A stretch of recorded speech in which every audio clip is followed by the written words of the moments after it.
Hello everyone.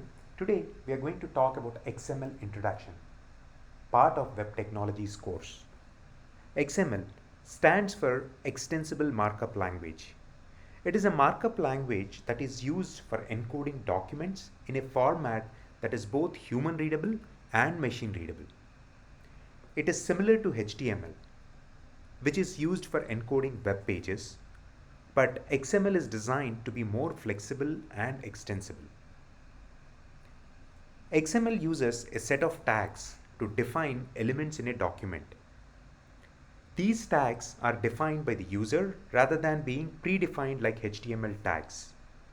For example, in an XML document that describes a book, the tags might be title, author, and publisher. The document could then be structured like this.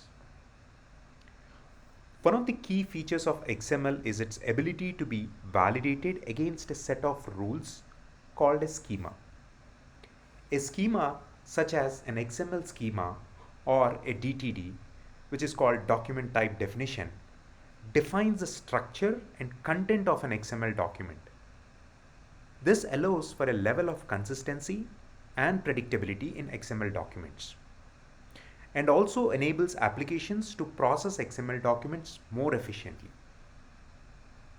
XML is widely used for data exchange and storage, particularly in business and enterprise applications.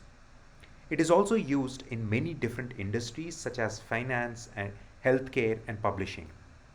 XSL, Extensible Style Sheet Language, and XSLT, XSL transformations, are used to transform XML documents into other formats such as HTML or PDF. Hope this was helpful. Thank you for watching.